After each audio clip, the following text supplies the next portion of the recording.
Hey everybody, welcome to the YouTube channel of Government Girls College Taranagar once again. Today we are going to discuss lethal alleles. So कुछ alleles ऐसे होते हैं, कुछ jeans ऐसे होते हैं जो किसी ऑर्गेनिज्म की विएबिलिटी को या तो रिड्यूस कर देते हैं या फिर उसकी डेथ के कारण बनते हैं। मतलब या तो ये जीवन क्षमता को कम कर देते हैं या फिर उसकी मृत्यु के लिए रेस्पॉन्सिबल होते हैं, मृत्यु के लिए उत्तरदायी होते हैं। तो इस टाइप के एलिल्स को हम क्या बोलते हैं? Lethal alleles. तो लीथल को हिंदी में बोलते हैं घातक। तो इनके कुछ कॉम्बिनेशंस जो होते हैं वो उस ऑर्गेनिज्म के लिए डेंजरस होते हैं, ऑर्गेनिज्म के लिए घातक होते हैं। तो ये बेसिकली 5 टाइप के होते हैं: recessive lethal, dominant lethal, conditional lethal, semi lethal या सब लीथल, और पांचवा होता है सिंथेटिक लीथल। तो इनके नाम से ही पता चल रहा है कि इनका इनहेरिटेंस पैटर्न कैसा होता है, कब ये लीथल बनते हैं। तो सबसे पहले हम देख लेते हैं रिसेसिव लीथल। तो रिसेसिव लीथल इसके नाम से ही पता चल रहा है कि इसका इनहेरिटेंस पैटर्न कैसा होगा। ये लीथल तब होंगे, ऑर्गेनिज्म की डेथ तब करेंगे ये जब होमोजाइगस कंडीशन के अंदर होंगे, क्योंकि रिसेसिव जो होता है अपना इफेक्ट केवल होमोजाइगस कंडीशन के अंदर ही शो करता है। तो इसका पहला एग्जाम्पल है क्यूनॉट्स येलो लीथल, जिसको हम आगे देखने वाले हैं।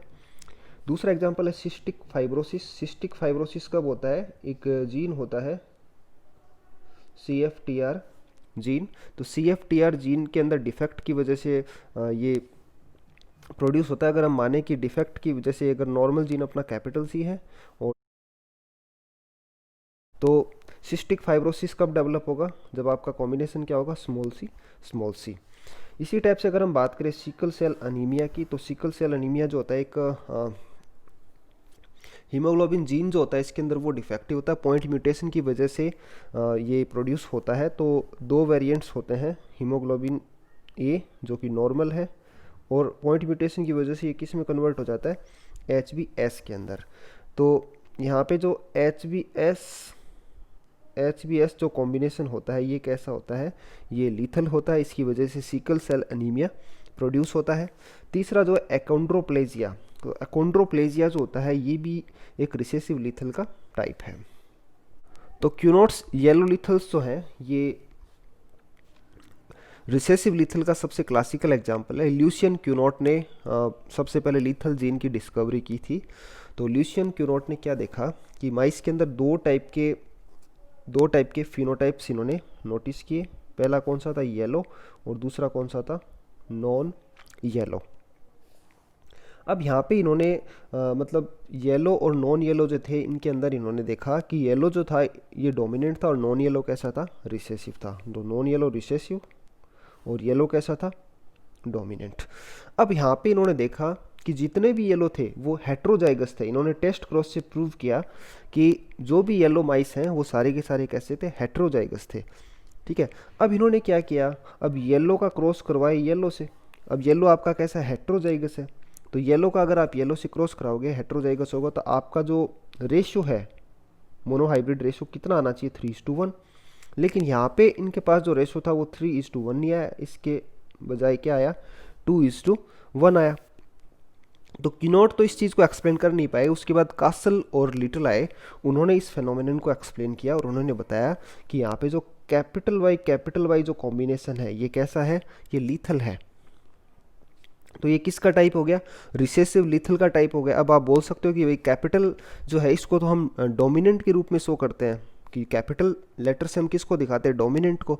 और रिसेसिव को किससे दिखाते हैं? स्मॉल लेटर से। लेकिन यहाँ पे जो कैपिटल वाई है उसकी डेथ हो रही है, और इसको हम क्या बोल रहे हैं? इसको हम रिसेसिव लीथल बोल रहे हैं। तो आप कंफ्यूज हो सकते हो कि ये तो डोमिनेंट है। ये ना, ऐसा कुछ नहीं है। इसकी जो लिथैलिटी है वो रिसेसिव है। अगर हम लिथैलिटी की बात करें उसके लिए रिसेसिव है। यहाँ पे कैपिटल वाई और स्मॉल वाई हम किसके लिए यूज में ले रहे हैं? येलो और नॉन येलो के लिए। ठीक है। तो क्यूनॉट्स जो येलो लीथल है ये एक रिसेसिव लीथल का टाइप है। तो जो ल्यूसियन क्यूनॉट ने सबसे पहले लीथल जीन की डिस्कवरी की थी। तो इस क्रॉस के अंदर हम देख पा रहे हैं कि एक येलो माउस का दूसरे येलो माउस के साथ ब्रीडिंग करवाया जा रहा है। तो हमें पता है कि येलो केवल एक जीनोटाइप के अंदर अवेलेबल होगा, कैपिटल वाई अवेलेबल नहीं होगा। इनके जो गैमेट्स बनेंगे दोनों से दो टाइप के गैमेट्स बनेंगे, कैपिटल वाई और स्मॉल वाई। तो यहाँ से अपना जो रेशियो आता है, जीनोटाइपिक रेशियो की बात कर लें, तो 25% कैपिटल वाई और 50% कैपिटल वाई, 25% स्मॉल वाई।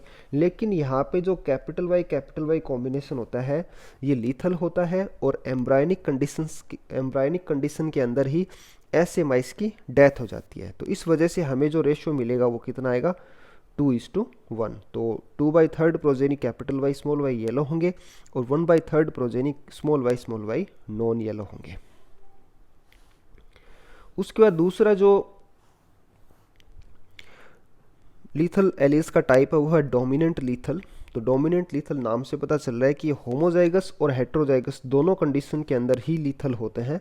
और इसका अच्छा एग्जांपल है हंटिंगटन्स डिजीज, जो कि एक न्यूरोलॉजिकल डिसऑर्डर है।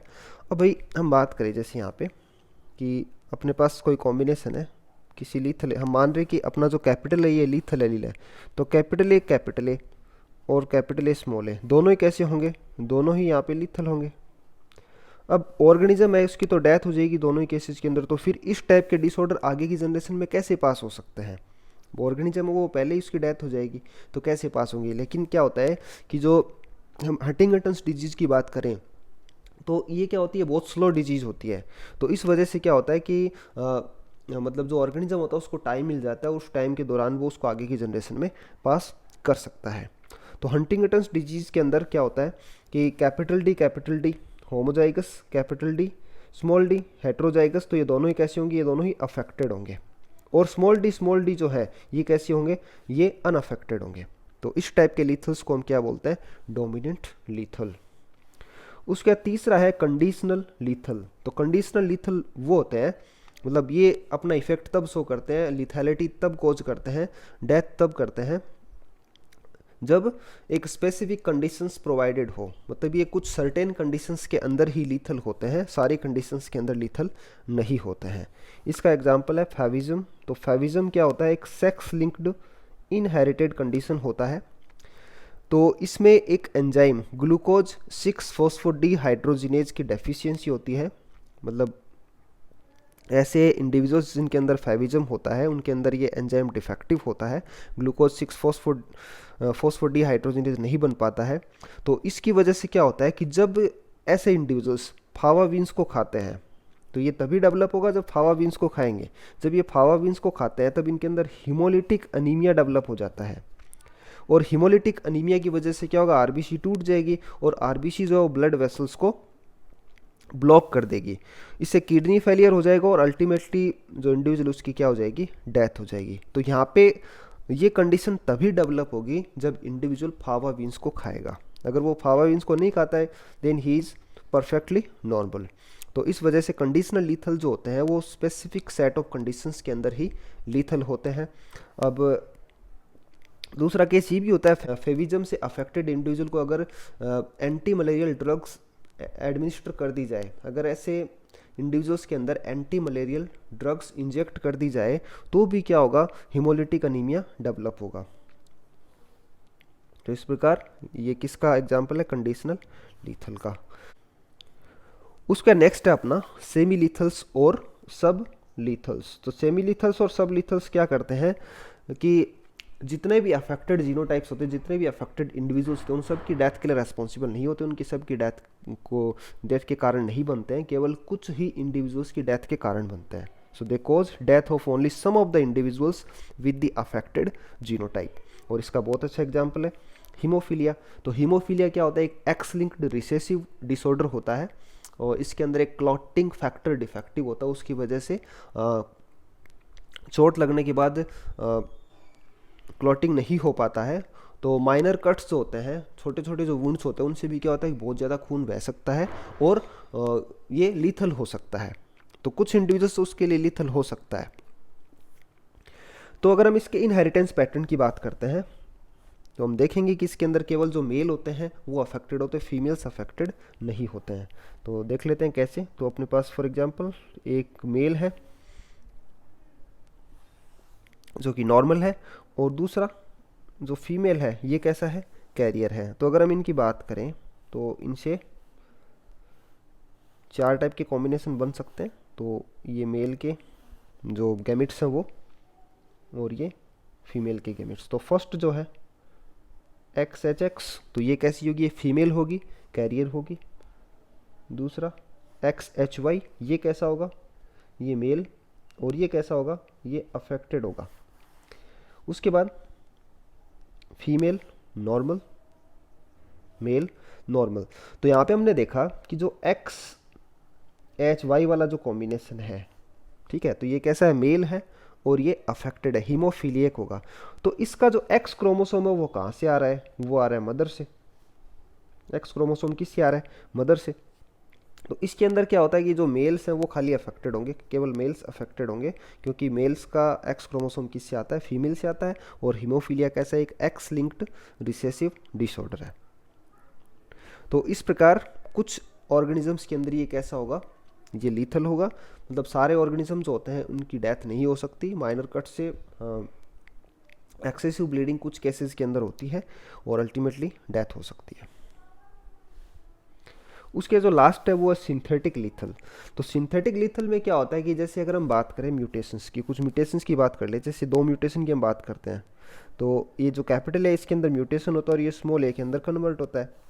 उसके बाद दूसरा एलील और है कैपिटल बी, ये कन्वर्ट होता है और किस में कन्वर्ट हो जाता है, स्मॉल बी के अंदर। तो ये म्यूटेशंस हुए। अगर हम बात करें सिंगली, तो अगर हम कैपिटल ए की बात करें अलग से, सिंगली बात कर रहे हैं इसकी, मतलब उसमें क्या है कि कैपिटल बी वाला म्यूटेशन नहीं है। तो first condition, second, first condition में क्या हुआ, केवल जो आपको कैपिटल ए से जो स्मॉल ए में जो म्यूटेशन हुआ है इसकी बात कर रहे हैं, तो केवल एक म्यूटेशन है, तो ये नॉर्मल है, ऑर्गेनिज्म के ऊपर कोई इफेक्ट नहीं पड़ेगा। दूसरे म्यूटेशन की बात करें तो इससे भी इंडिविजुअल के ऊपर कोई इफेक्ट नहीं पड़ेगा। अगर हम इन दोनों म्यूटेशंस को कंबाइन कर दें, मतलब एक इंडिविजुअल के अंदर दोनों म्यूटेशंस हैं, तब क्या होगा, तब है ये कॉम्बिनेशन कैसा हो जाएगा, लीथल हो जाएगा। तो इस टाइप के जो लीथल्स होते हैं उनको हम क्या बोलते हैं, सिंथेटिक लीथल। तो सिंथेटिक लीथल के अंदर क्या होता है कि कुछ म्यूटेंट एलील्स का पेयर वाइज कॉम्बिनेशन लीथल होता है। तो इनका यूज किया जाता है जेनेटिक्स के अंदर कुछ जीन्स की रोल क्या होते हैं उनको स्टडी करने के लिए। तो यहाँ पे हो सकता है कि ये जो दोनों एलील्स हैं ये पैरेलल पाथवे में काम कर रहे हों, और अगर एक एलील म्यूटेंट है तो दूसरा क्या कर रहा है, उसके रोल को कंपनसेट कर रहा हो। या फिर ये भी हो सकता है कि दोनों जीन से इनका रोल क्या हो, एक एसेंशियल पाथवे के अंदर सेम इनका रोल हो। तो इस प्रकार हमने देखा कि जो लीथल एलील्स होते हैं स्पेसिफिक कंडीशंस के अंदर, स्पेसिफिक कॉम्बिनेशंस के अंदर ऑर्गेनिज्म की डेथ के लिए रेस्पॉन्सिबल होते हैं, उसकी विएबिलिटी को रिड्यूस कर देते हैं।